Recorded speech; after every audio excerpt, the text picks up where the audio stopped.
नमस्कार, मैं हूं विनोद कुमार शुक्ला। अड्डा पर आपका स्वागत है।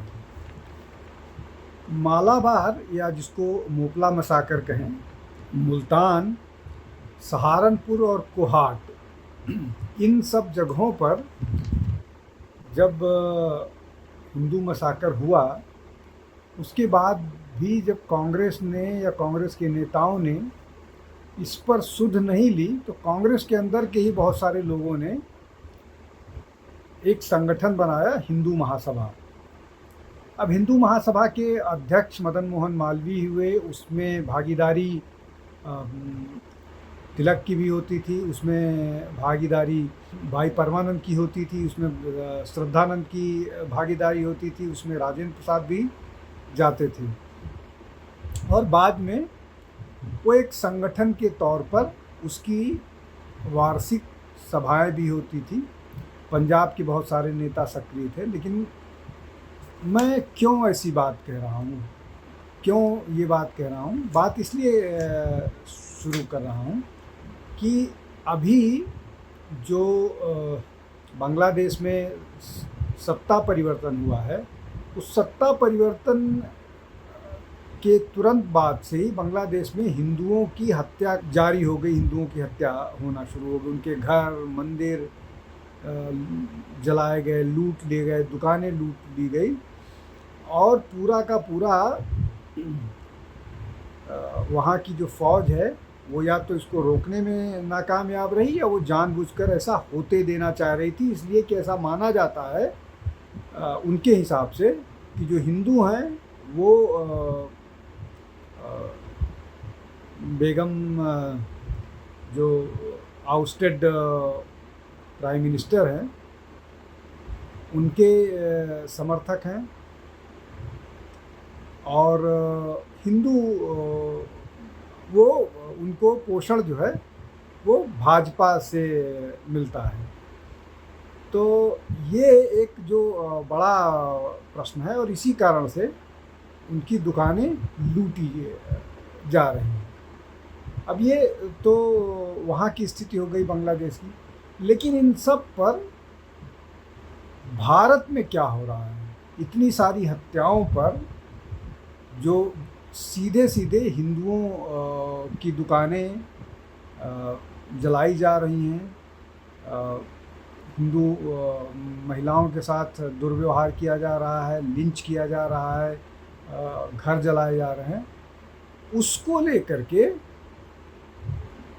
कांग्रेस की तरफ से इस तरह का कोई सख्त बयान नहीं आया जो ये दिखाए कि उनको हिंदुओं की चिंता है। आज जब मोहम्मद यूनुस, जो केयर टेकर सरकार के मुखिया के तौर पर उन्होंने शपथ ग्रहण किया है, उसके बाद भी जो मल्लिकार्जुन खड़गे कांग्रेस के राष्ट्रीय अध्यक्ष हैं, उन्होंने जब अपनी बात की, बधाई दी, तो उस बधाई में भी हिंदुओं की चर्चा कहीं नहीं आई। ऐसा ही प्रियंका गांधी के बयानों में रहा है, ट्वीट्स में रहा है, और राहुल गांधी के ट्वीट्स भी रहे हैं, जहां पर हिंदू इंटरेस्ट को डिफेंड करने की कोई बात नहीं हुई। अब ये निश्चित तौर पर बहुत चिंता की बात है, और कांग्रेस के लिए हिंदू कभी भी प्रायोरिटी में नहीं रहा है। वो हमेशा हिंदुओं के साथ उनका व्यवहार इसी तरह का रहा है।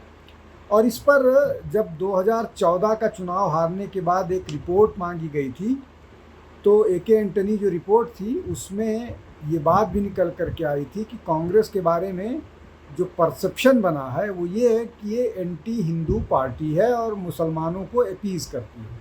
और ये मुसलमानों को अपीज़ करती है। मैं बताने या समझाने की कोशिश करूँगा कि कैसे ये हिंदू को अपीज़ करती है। हम बहुत बार बात कर चुके हैं, और ये ऐसा नहीं है कि ये स्वतंत्रता के बाद हुआ है।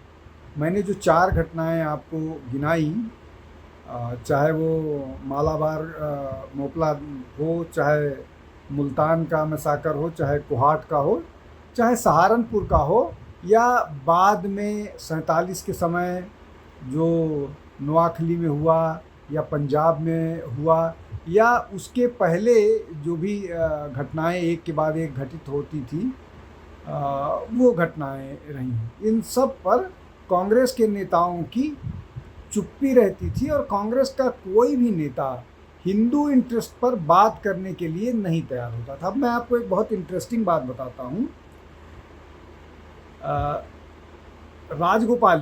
श्री राजगोपालाचारी जो कांग्रेस के अध्यक्ष भी रहे हैं, भारत के पहले गवर्नर जनरल भी रहे हैं, उनका स्टेटमेंट था, मैं अंग्रेजी में पढ़ रहा हूँ, उसका मतलब भी बताऊँगा। उन्होंने ये बोला था, मतलब उनको किसी ने कोट किया है कहीं, ही केयर नॉट दो all Hindus become Muslims if only freedom could be attend. मतलब स्वतंत्रता मिलती है तो अगर पूरा का पूरा हिंदू समुदाय मुसलमान बन जाए तो मुझे कोई दिक्कत नहीं है। स्वतंत्रता के उस पर ये इमोशनल बात हो सकती है, लेकिन ये अपने आप में बहुत दुर्भाग्यजनक बात है कि कोई कांग्रेस का नेता ये कहे कि स्वतंत्रता ज़्यादा ज़रूरी है, चाहे उसके लिए करोड़ों करोड़ हिंदू जो है वो मुसलमान बन जाए। ये गांधी जी के बारे में बहुत सारे स्टेटमेंट उनके हैं, उसको बार बार रिपीट करने की ज़रूरत नहीं है। स्वतंत्र भारत के बाद जिस तरह से हिंदुओं को लेकर के कांग्रेस की नीति रही है, चाहे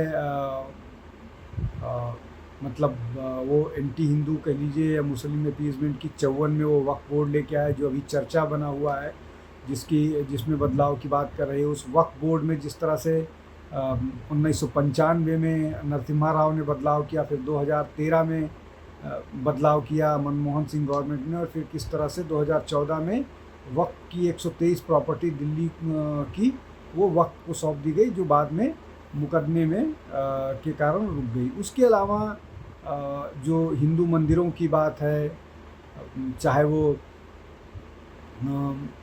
प्लेसेस ऑफ वर्शिप एक्ट हो, चाहे माइनॉरिटी मिनिस्ट्री बनाए जाने की बात हो, ये सारा कुछ ऐसा था जो सिर्फ और सिर्फ हिंदुओं को नुकसान करता था।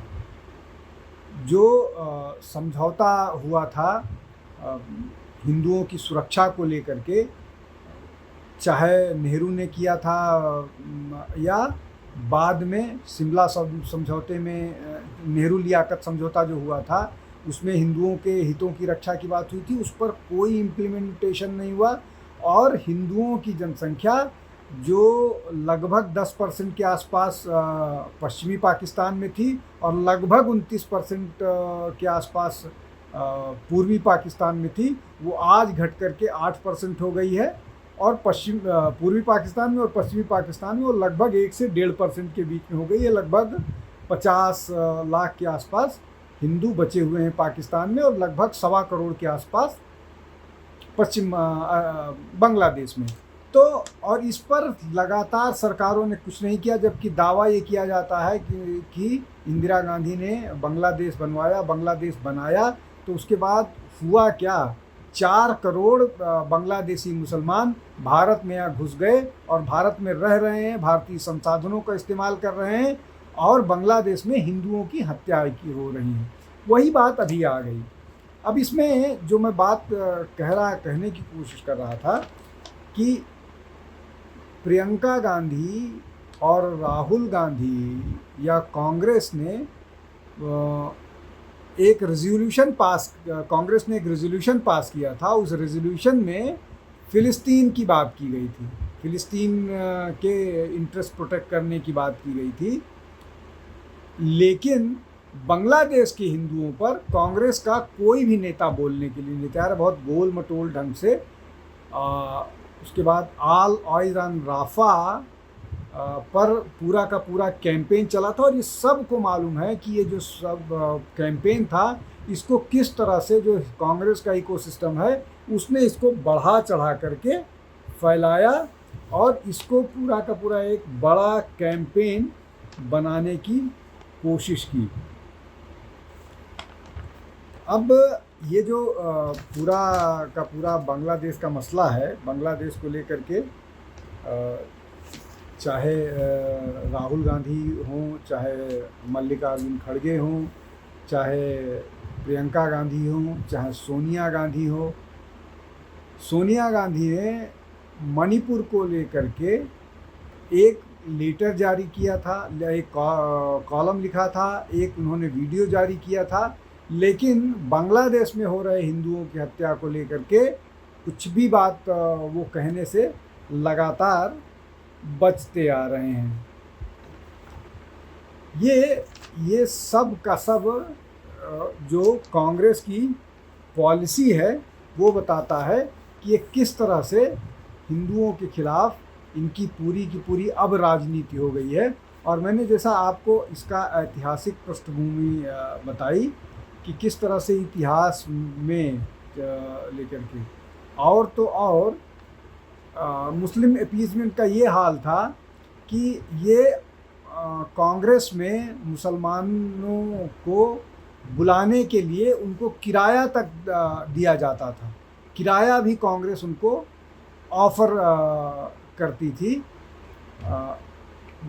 जबकि हिंदुओं को अपने खर्चे पर जो भी कांग्रेस के कॉन्फ्रेंसेस होते थे उनको अटेंड करना होता था। बाद के समय में ये और साफ हो गया है, जिस तरह से बावजूद इसके कि B.R. अम्बेडकर ने पार्टीशन के बाद ये कहा था कि पार्टीशन के बाद कि ये जो हिंदू मुस्लिम विवाद है इसका समाधान तब तक नहीं होगा जब तक कंप्लीट ट्रांसफ़र ऑफ पॉपुलेशन नहीं होता है। और ये सबको मालूम है कि ऐसा ना होने का खामियाजा अब तक देश भुगत रहा है। और चूँकि डेमोक्रेसी में नंबर मैटर करते हैं, तो जो भी जो देश की सबसे बड़ी दूसरी मेजॉरिटी है मुस्लिम, वो 9% से बढ़ कर के आज 14-15% के आसपास हो गई है। और वो इस तरह का दबाव बताती है, चूँकि वोट एकमुश्त मुस्लिम समुदाय का होता है, हिंदू जाति के नाम पर बटे हुए हैं, इसका फ़ायदा उठा करके बात की जाती है। और इसीलिए राहुल गांधी पार्लियामेंट में ये कहते हैं कि हिंदू हिंसक है, हिंदू के संगठनों के बारे में बोलते हैं, विशेष रूप से राष्ट्रीय स्वयंसेवक संघ के बारे में, उसको मुस्लिम ब्रदरहुड के से तुलना करते हैं। और मुस्लिम लीग, जिसके बारे में सबको मालूम है कि जो केरल का मुस्लिम लीग है वो वो पूरी तरह से मोहम्मद अली जिन्ना की जो मुस्लिम लीग थी उसके साथ जुड़ा हुआ था, उसको ये एक सेक्युलर संगठन बताते हैं। तो ये जो पूरा का पूरा मामला है वो बांग्लादेश को लेकर के या हिंदुओं को लेकर के, वो कांग्रेस का बहुत पक्षपातपूर्ण हमेशा से रहा है। और हिंदुओं के इंटरेस्ट के साथ हमेशा से समझौता कांग्रेस करती रही है, और वो उनकी बयानों में अक्सर झलकता है। और इन सब के कारण ही ये, जिस तरह से मैंने बताया कि के एंटनी रिपोर्ट में ये बात साफ हो गई थी कि किस तरह से कांग्रेस के बारे में ये इमेज हो गई है कि वो हिंदुओं के इंटरेस्ट की बात नहीं, वो एक मुस्लिम परस्त पार्टी हो गई है।